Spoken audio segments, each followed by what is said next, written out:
I am going to talk on the theme. What prayer is.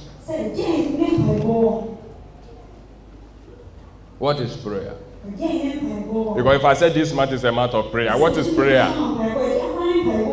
Now we shall look at the following definitions. Number one, prayer is a communication between you and God.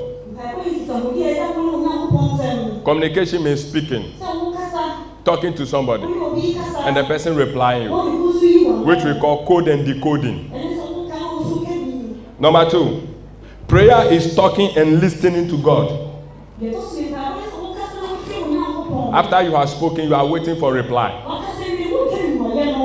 Number three, prayer is to allow God work, speak in your life. Yes. Number four, prayer is the gateway to God's presence. When we pray, we go to God's presence. Spiritual. So it's a gateway to God's presence. We are in number 5, eh? Number 5.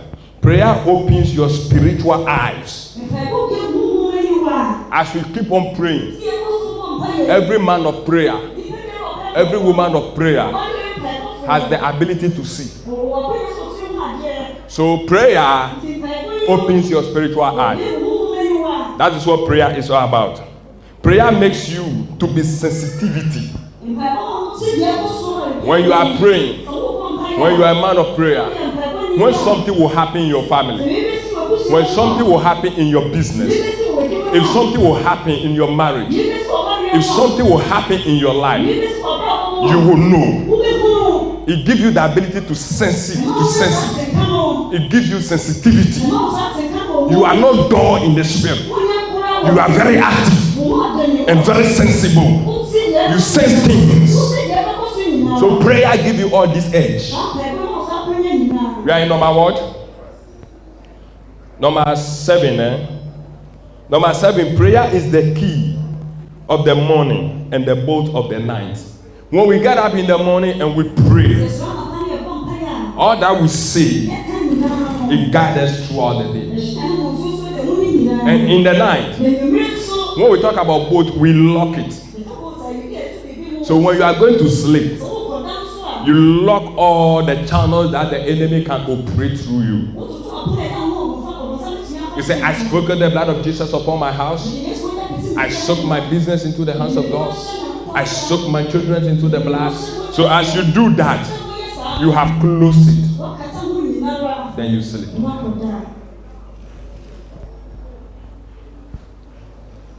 Last one. Prayer is to present your matter to God.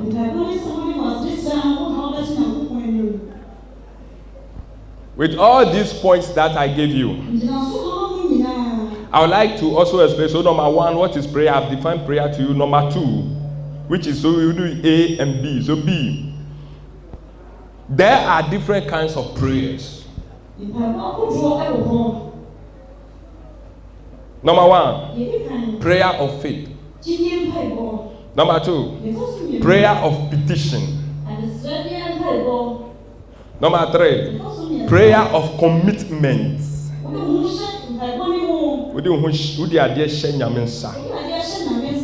Prayer of consecration.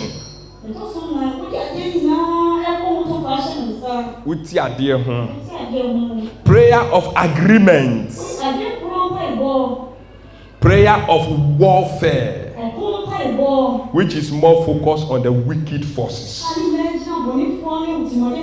Prayer of healing, etc.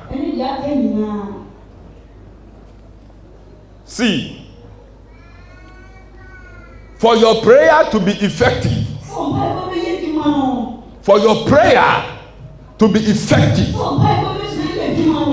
it must be based on the word of God.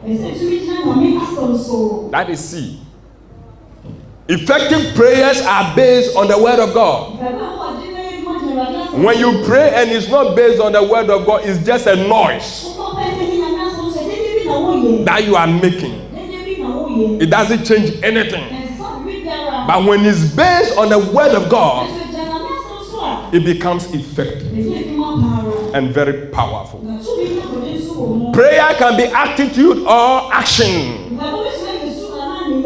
So let's look at these things. All prayers are powerful as long as you are using the name of Jesus to end it. Of a truth, there are some certain prayers that doesn't bother the devil at all. No matter how much you pray, you can pray from morning to evening. You can have 7 days fasting. You can do 21 days fasting. You can decide to go to the mountain, to the forest, to the rivers, and go and fast 40 days and 40 nights. If it is not based on the word of God, it doesn't hit the devil. It doesn't matter the strategies you use. It doesn't work.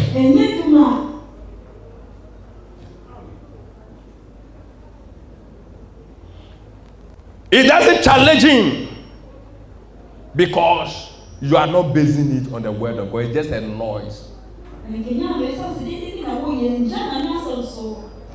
But scriptures, prayer, warfare prayers, backed by scriptures, worries the devil and his allies. A lot of people notice that when they start praying, then they begin to have funny dreams, bad dreams. Then they say, Pastor, rather that we prayed, my dream today. Ask yourself why. The reason is that the prayers you said has hit the problem. When you start praying and you begin to face challenges in your dreams, know that now you are hitting the source of your problem. Now it's hitting them. So they will come out, try to challenge you, to stop you.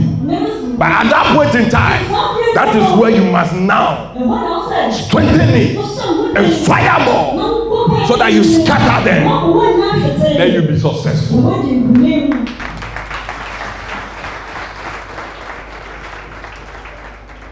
Hallelujah. Is somebody with me? Now I would like to give you, so we are going to C or D. I'm going to give you the advantage of prayer through scriptures. Is somebody with me this morning? Are we together here? Are we together? Are we together?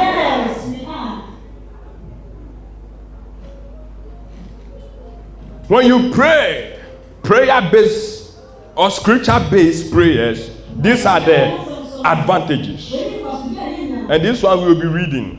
Number 1, it gives you power and authority over situations or enemies. Luke chapter 10, verse 19.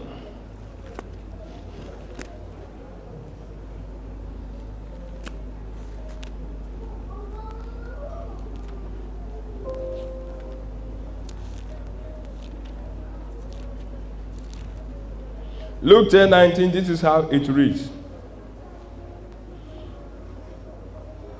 I have given you authority to trample on snakes and scorpions and to overcome all the power of the enemy. Nothing will harm you.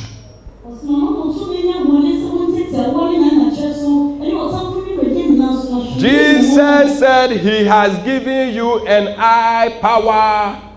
He has given us authority to trample upon our enemies, to trample upon scorpions, to trample upon the devil, and they can do us nothing. So if you don't base your prayer on this text and say, Jesus, you told me you have overcome the devil, and therefore you gave me the power over him, to walk over him, to walk over his plans against my life, and you begin to exercise this authority, there shall be performance. But if it is not based on test, you just go and start shouting. The devil doesn't hear your shout. He hears the voice of God. Amen. Number 2 advantage. It ensures your prayers are what? Answered. When your prayer is based on the scripture, you are sure and it is of certain that it shall be answered. Jeremiah 33 verse 3.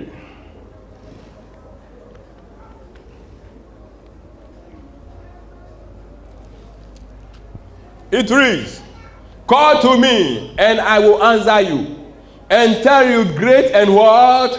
Unsearchable things you do not know. So you know that it is God that asks you to call on him. So if you go to his presence and you are calling on him, you know that he will answer you. So you are sure that it should be answered.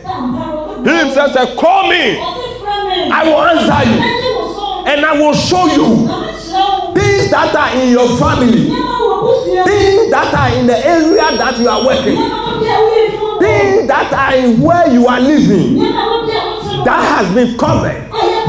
When he says searching for something, it means that the thing is hidden. You can't just see it. You must look for it. So the good things around you, the good things in your life that you have not seen, he said as you call on him, he will open it and you will see all.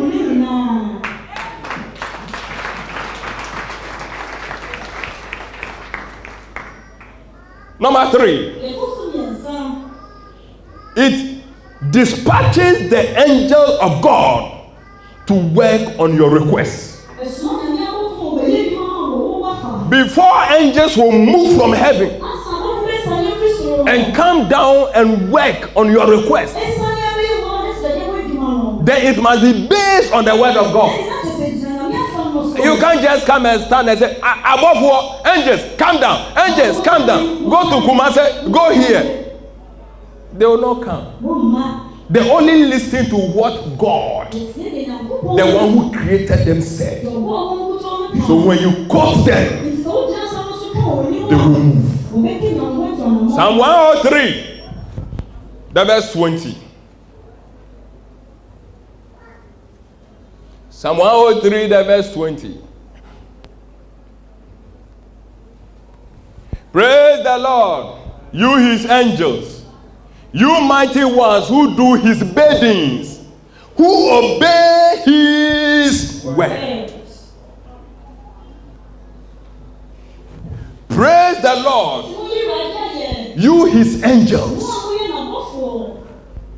you mighty ones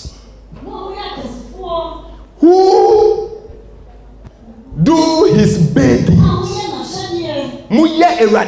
You do the biddings of God, who obey his word.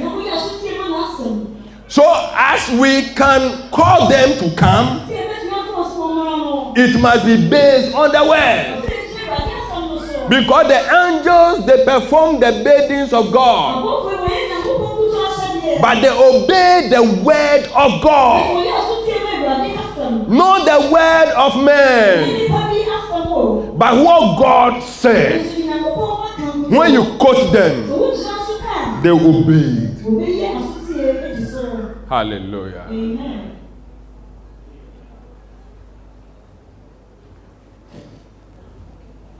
Number 4, it paralyzes all the activities of the host of darkness. When you pray based on the word of God, it paralyzes the activities of the host of darkness. Whatever they have been doing in your life, whatever the host of darkness has been doing concerning your finances, when you call God in His word, it paralyzes them, it breaks them. Revelation chapter 12, the verse 11.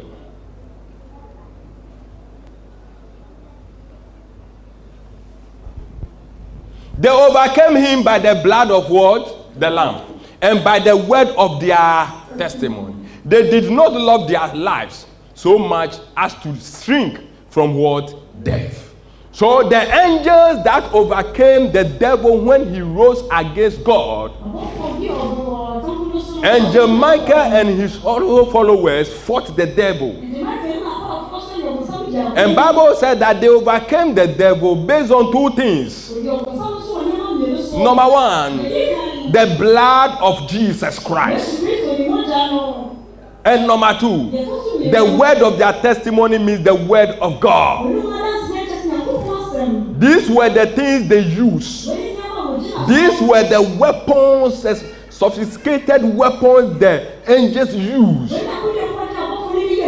to dethrone Lucifer and his followers. So when you pray and you quote scriptures, you break him down and you overthrow him. Hallelujah. Amen.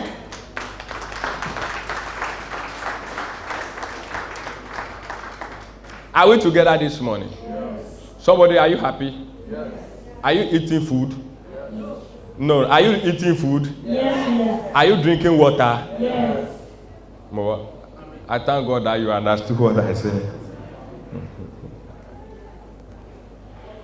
Number 5. It gives you confidence over your prayer. When you are praying and you are quoting scriptures, you have confidence and you don't feel like stopping because you know what you are doing. When you don't have confidence, you can't pray well. I told you something that to be successful, you need what? Courage. And courage comes from what? Preparation. So another word for courage is confidence.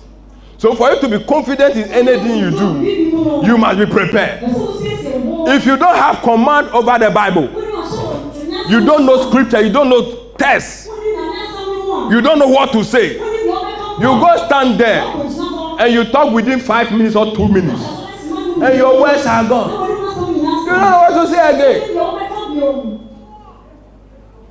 But those who know the scripture, when he moves here, he moves that. He moves here. He moves that. You can pray the whole night because you know it. And you have confidence that it is working. So confidence comes from the word of God.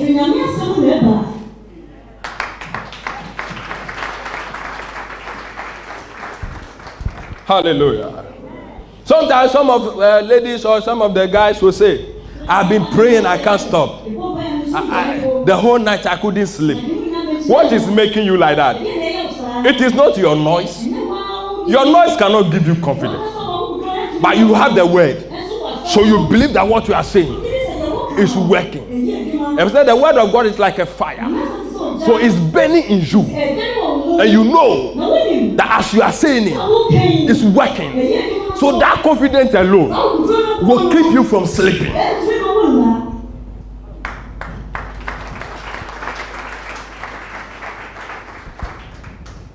Last one. Number 7. It leads to the fulfillment of your goals and dreams and visions.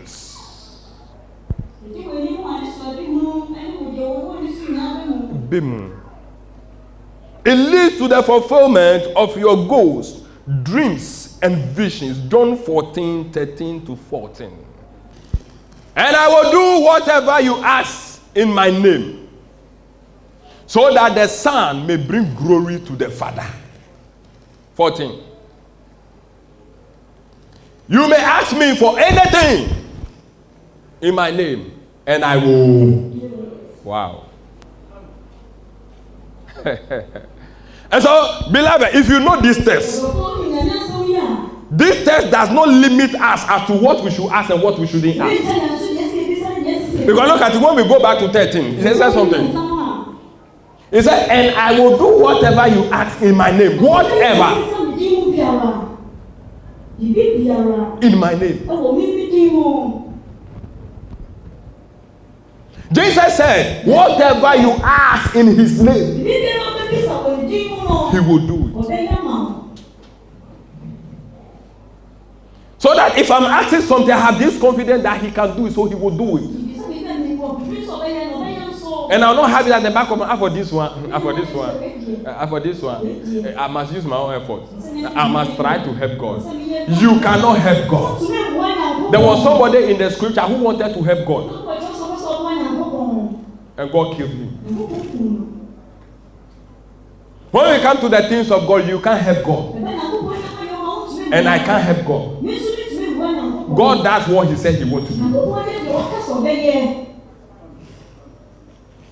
For this one, we shouldn't ask Jesus. Jesus will not do it. Let us do it ourselves. No. The Ark of Covenant was about to fall. And somebody wanted to hold it so that it will not fall. Because when it falls, it will break. God killed the person for touching the ark. He wanted to save it. God didn't look at that. He died. You can't help God. So one of the things I've been saying all the time is that when I see people say that I laugh. You can't help God. What you are doing is rather helping you. And I will build my church and the gate of hell shall not prevail. So it means that Jesus does what he wants to do. But whatever we do, it brings glory and blessing to us. We can't help him. So he said he allowed himself that what we want, we should ask him. And he will do. Hallelujah. Amen. So that the Son may bring glory to the Father. I've been saying this thing all the time. Whenever a righteous received whatever he or she wants from God, and the person testifies, the glory goes to God. And so Jesus said, when I give what you want to you, the Father's name is glorified. So if you and I, we are suffering and we are crying, it doesn't bring glory to God. Of a truth, it brings shame. It brings laughter. It makes people blaspheme the name of our God. Hallelujah. Amen. So beloved in Christ, from today, know that whatever you are asking, Jesus Christ shall do it.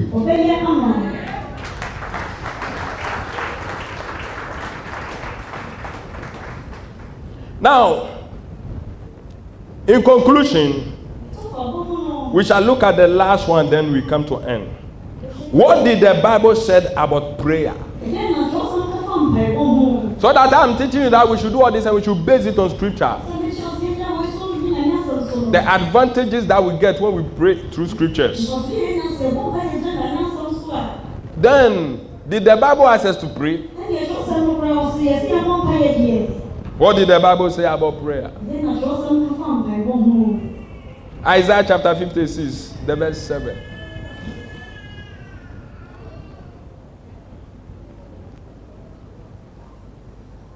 These I will bring to my house, my holy mountain, and give them joy in my house of prayer. Their burnt offerings and sacrifice will be accepted on my altar. For my house will be called a house of prayer for all nations. So this is the reason why we must come to the house of God. The house of God is not a place of business where people will be selling anointing oil. People will be selling handkerchiefs. People are selling egg. A house of God has turned to a place of just dancing and shouting, insulting people, and gossiping. A house of God today has become like a cinema.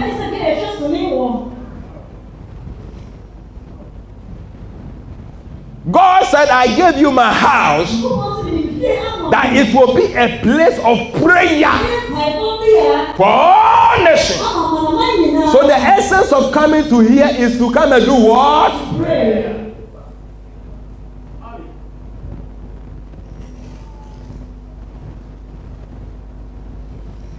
The house of God is not a business center. Now if you go to house of God, you see it back there. In front of altar, cocoa drink. Abolo. Yeke. Mango. They sell mango. Yes. They sell apple. But Jesus said, I will bring them from my mountain. These I will bring to my holy mountain and give them joy. And give them what? Joy. Somebody go along with me. And give them what? Joy in my house of prayer. So you see, when somebody is what? In devastated, when the person is in sorrow, when the person is in pain due to circumstances, businesses are not doing well, financial strength has gone down, the devil has made the person bow down to their knee in poverty. When they come to the house of God, God changed that situation and give them joy. Because when they pray, He answers them.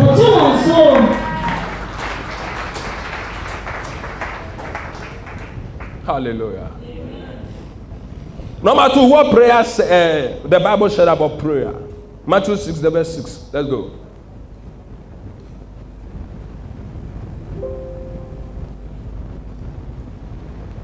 Are we there? But when you pray, go into your room, close the door, and pray to your Father who is unseen. Then your Father who sees what is done in secret will reward you. So there are 2 places. Number 1, when we come to the house, as we are gathered like this, we are able to pray. And when we close and you go home, you continue what we are doing here. So when you want to pray, you close your door, you enter there, you and your God, and then you present your case. You don't go house, go make noise, creating confusion. I before me what you have.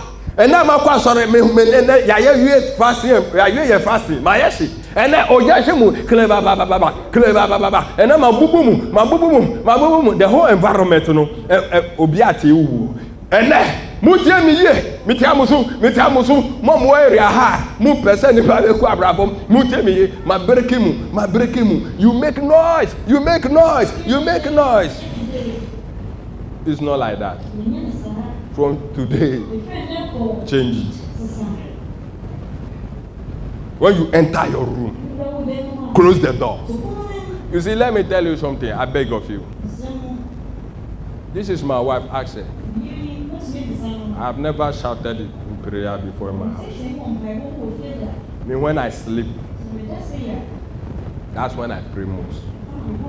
That was how I was trained. So that was how.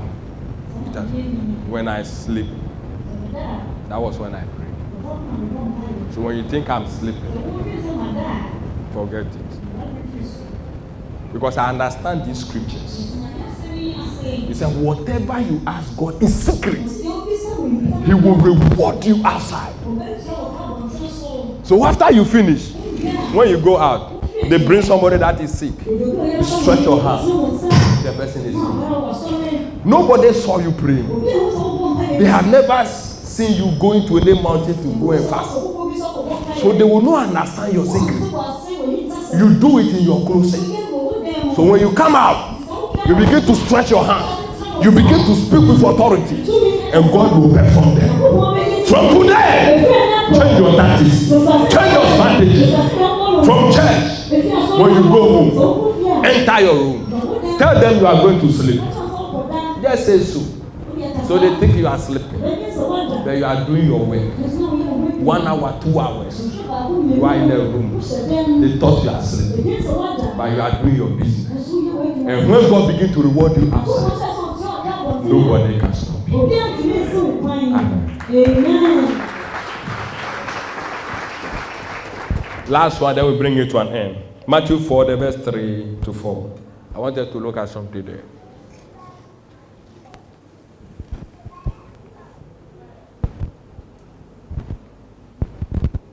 The tempter came to him and said, if you are the Son of God, tell this stone to become what? Bread.